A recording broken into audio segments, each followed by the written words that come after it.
Hi everyone, it's Jessica. Welcome back to my channel. Today we're working on another fun Valentine's Day project. We're making heart garland. So let's get started. I've been working on heart garland and here are what my hearts look like so far. These are pieced right sides together and then sewed and then turned inside out, and I have a hole here. I'm just gonna put some stuffing in the inside. So far I have 3 of those and I'm getting ready to make one with this striped fabric. So I just hand drew this template on a piece of paper. Whenever I hand draw hearts, I just fold the paper in half and then I draw half of the heart, and then I open it, I make sure I like how it looks, I trim where I don't like how it looks, and then what that does is ensure that everything is even and both of my sides of my hearts are 100% symmetrical. I'll put the link to this template below, but you could really use anything. Any heart you draw will work. Now I trace that template onto this fabric here, and then I'm just going to cut on the line. I did trace it with water soluble marker, but you don't have to. You can just trace it with pen, pencil, marker, anything, because this is going to be, like, we're gonna sew a 1/4 inch in from this line, so it doesn't matter if you have remnants on your fabric or not. They will all be on the inside of the project and you won't be able to see that at all. So just take your time and cut around the heart until you have 2 identical hearts cut out. And you could make them match front and back like I am, or you could use different fabrics on the front and the back. That's completely up to you.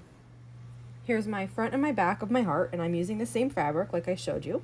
And I am just going to put them right sides together. Now, I find like I'm not always perfect when I'm cutting out shapes like this, but it's pretty close. You want to pretty closely match all the way around. Definitely like under 1/8 of an inch in differences, so that anything that's not accurate will just get lost in your seam allowance. And then we're going to sew around it, leaving a small space so that we can turn it right side out. So I just put my needle down there and I'm going to stitch forward and then back stitch. And then I'm going to sew with a 1/4 of an inch seam allowance. When I get to the point, I just pick it up, pivot, turn, and then continue sewing. I have my 1/4 inch foot on here so that I'm maintaining a 1/4 of an inch seam allowance. Sometimes when you're doing shapes like this, it's really easy to shy away from the 1/4 inch. That's what I find I do on something like this. I would do less than a 1/4 of an inch. So I'm like just making a conscious effort to keep my fabric up against the foot. Now, if you did all of your pieces the same way, it wouldn't matter if you did less than a 1/4 of an inch or more than a 1/4 of an inch. And also, this is a garland. It's not a quilt where you're worried about putting blocks together and having them match up and be the same size. If this heart isn't the same exact size as the next heart, it really doesn't matter. And when you string all your hearts up together, it's going to look great anyway. So I'm just coming around. I'm gonna leave, I'm gonna leave about 2 or so inches here open. So I just come right up to that, back stitch to secure it, and then cut. You can see the amount that I left open here. This will be for turning it after. There's a few things we have to do first. The most important one I find is cutting right here. Now, when we cut, we want to cut close to the thread, but not on it. If we cut on the thread, we're just gonna ruin the whole thing. We'll have to start over. So I cut that line there so that I'm right up next to it, but not on it. And then we're just going to take a little bit of this bulk away. Now you can do this by making V's. You can do a bunch of V's around it. A V looks like this. You would clip close to the thread but not on it, and then come at it for another angle like that. Then just take those little bits off so it looks like that.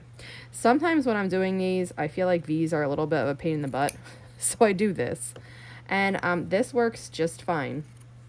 We're reducing the bulk in this round portion when we turn it right side out, and I find like this works. I often just do that instead of the V's, so we'll do a couple here like this just to take away some of the bulk. And again, you need to be careful here that you're not going through the thread or on it. We're just going close to it. If I can bring you close, you can see close to it but not on it. And so we'll just do like one more of these. There we go. That's kind of roughly what mine looks like. Now I'm just going to put my fingers in here and turn this right side out. You're definitely going to need like a stiletto or a crochet hook to get this to lay really nice. And I usually just do that when I'm pressing them. The one thing with the stiletto, which is why I don't use that extremely often, is that it's pointy and it can easily just bust through the seam here. So what I like to do is just use like something blunt like this, the end of a crochet hook. This is a paintbrush, the end of a paintbrush. And then I just kind of drag it along the seam, just like when we turned our stocking inside out that we made in December. And I just help it. You can see that looks a ton better already. We just did that. Then I just repeat that on the other side.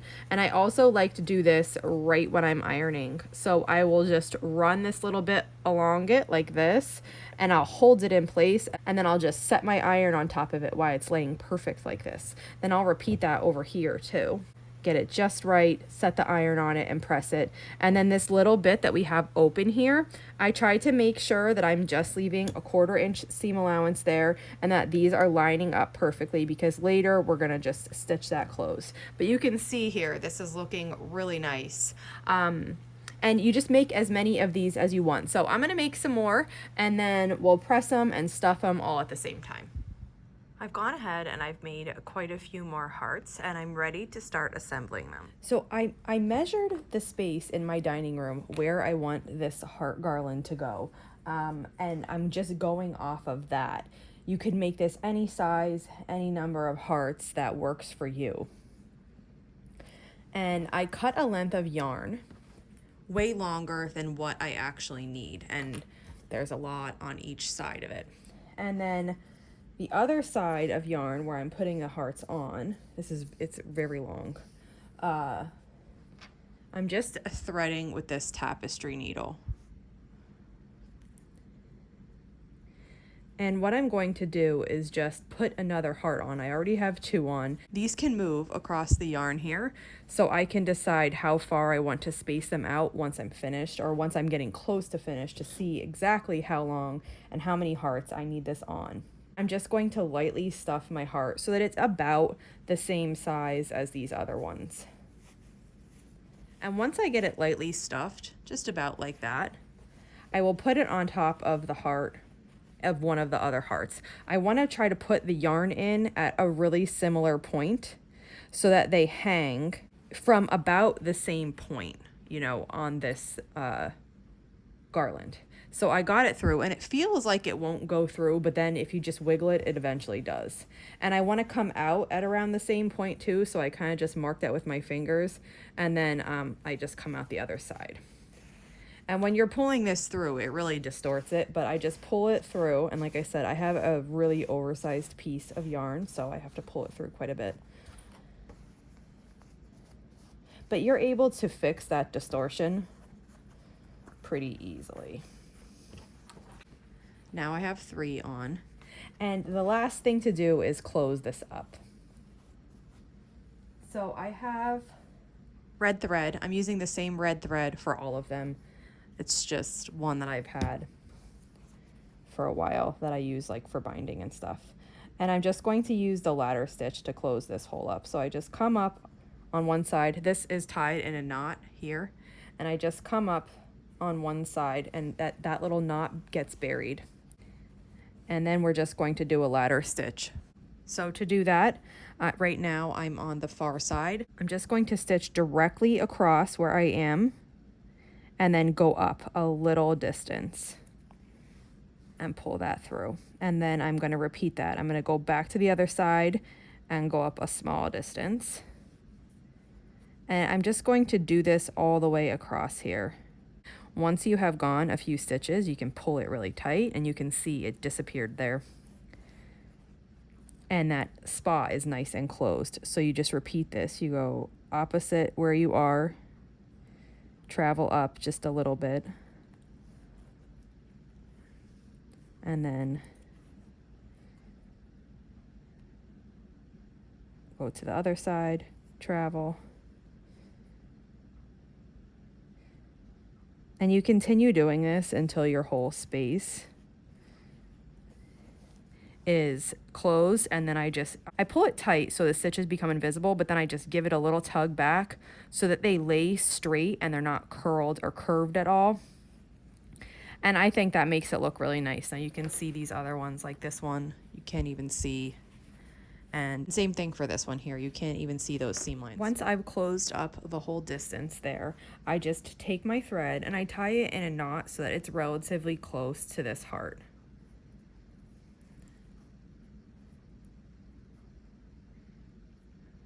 That looks good to me. Then I'm going to take the thread and go back into the seam, and I'm just going to come out, you know, a distance away on the back of the heart. Once I pull this through and the knot gets really close, I put my fingers on the seam to squeeze it right where the knot's going to go in, and then I pull from the back. And what that's going to do is just pop the knot underneath the seam and secure that for me so it won't come open. And then I just go to the back and I clip that and rub it, and it kind of just buries that thread completely.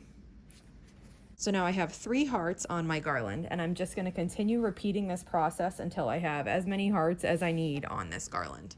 I have been working on my hearts. I made 17 and I'm on the last one. I didn't record it when I did this first one, but I'm going to show you now what to do. So I tied a double knot here right next to this last heart, and then I did a crochet chain to make a little loop to hang.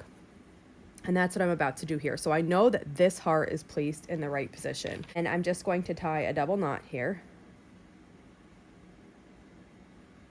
So there's one, and I'll tie a second. Okay, and now I'm going to start chaining. So what I did on the other side is I made a slip knot, and I tried to make the slip knot end right next to the other knot like this. So it's pretty close. And then I tighten the yarn around the crochet hook, and on the other side I chained 40. You know, this isn't a video meant to teach you how to crochet. I'm just letting you know what I did, so we can brooch crochet in another video. I've had some requests for those since I shared the little critters that I made last year as a Christmas gift. So I'm trying to figure out how best to teach crochet content, because I do have some crochet patterns. I actually wrote crochet patterns before I wrote quilt patterns. Most of them are baby blankets and blankets like Afghans like that. But I'm trying to best figure out how to structure those videos. And basically, like I said, I'm just going to crochet 40 of these chains.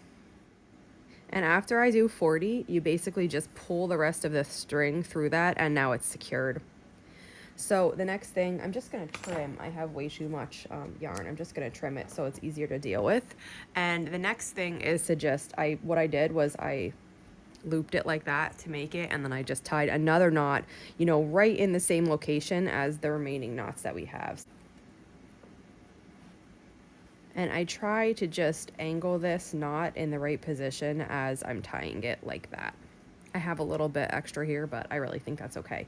And then I cut this second yarn piece really close to the knot like that.